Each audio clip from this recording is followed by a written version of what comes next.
Hello అందరికీ welcome back to our channel Bhavani Krishna vlogs. అందరూ ఎలా ఉన్నారండి? అందరూ బాగున్నారా? మేమైతే చాలా బాగున్నాము. మీరు బాగుండాలని మనస్ఫూర్తిగా కోరుకుంటున్నానండి.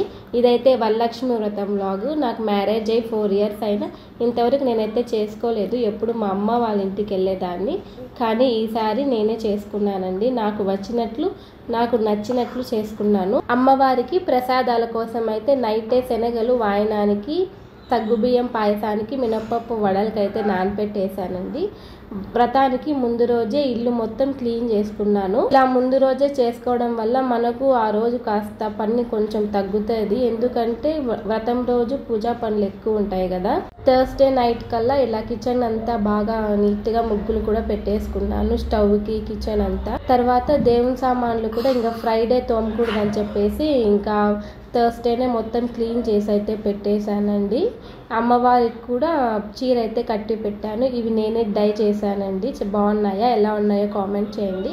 తర్వాత వాకిలికంతా ఇలా వేసేసాను. నైట్ ఇవన్నీ చేసి పడుకునే కొద్దికి 1:30 అయిపోయిందండి. ఇంకా మార్నింగ్ 4 కల్లా లేసేసాను. స్నానం చేసేసి టెంకాయకైతే అమ్మవారి రూప్ కట్టేసి అలంకరించేసాను. నెక్స్ట్ పూజ అయితే స్టార్ట్ చేసేసాను.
అమ్మవారిని అలంకరించిన తర్వాత నేను పూజ చేస్తుంటే అమ్మవారు కూర్చొని నా పూజలు చూస్తున్నట్టు అనిపించింది నాకు. ఇక్కడ ఏనుగులు పెట్టే ప్లేస్ లో నేనైతే పసుపు కొమ్ములు అయితే పెట్టానండి. అలాగే పసుపు గణపతిని చేసుకునేసాను కలశం పెట్టిన తర్వాత. ఇలా అన్ని రెడీ చేసుకున్న తర్వాత దీపారాధన చేసేసాను. తర్వాత పసుపు గణపతికి షోడోపచారాలతో పూజ చేసుకున్నాను. ఆ తర్వాత అమ్మవారికి కూడా షోడోపచారాలతో పూజ చేసి నా వాయనాన్ని సమర్పించాను.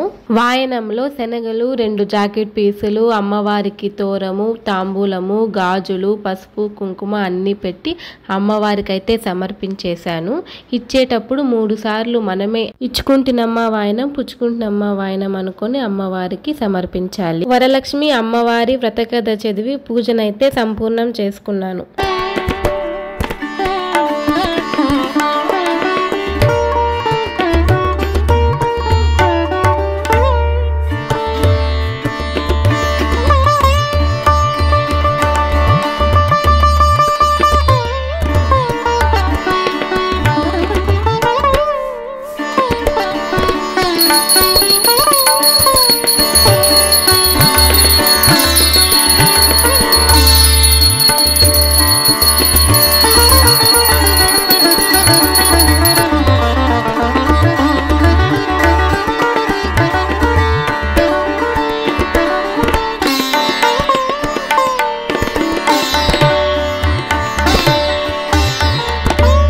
అనంతరం నేను అమ్మవారి దగ్గర పెట్టిన తోరం అయితే తీసి కట్టుకున్నానండి. పూజా పనులు చేసుకుంటూనే ప్రసాదాలు కూడా ఓ పక్క చేసేసాను. పూజ చాలా అంటే చాలా బాగా జరిగిందండి. పూజ ఎంత ఆడంబరంగా చేశామన్నది కాదండి, ఎంత శ్రద్ధగా చేశామన్నదే ముఖ్యము. అమ్మవారు అలంకరణ ప్రియురాలు కాబట్టి అలంకరిస్తాము. నేనైతే ఇలా చేసుకున్నానండి. మీరు ఎలా చేసుకున్నారో కామెంట్ చేసేయండి. వీడియో నచ్చితే గనక లైక్ చేసి షేర్ చేసి ఛానల్ను సబ్స్క్రైబ్ చేసుకోండి. Thank you.